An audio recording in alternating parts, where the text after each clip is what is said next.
The two-day G20 Space Economy Leaders meeting got underway in Shillong today.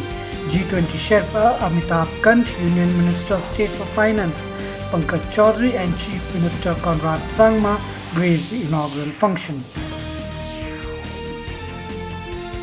G20 Sherpa Amitabh Kant today said the future for startups in space technology in the country is bright.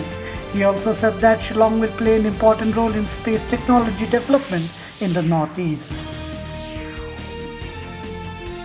President Draupadi Murmu today inaugurated the National Panchayat Awards Week and conferred the National Panchayat Awards at the National Conference on Incentivization of Panchayats cum award ceremony in New Delhi.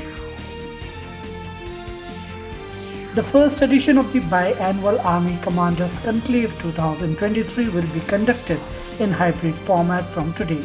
The 5-day conference will continue till the 21st of April. Meghalaya Chief Minister Conrad Sangma today said that the second phase of talks for resolving boundary disputes with Assam will begin in the month of May.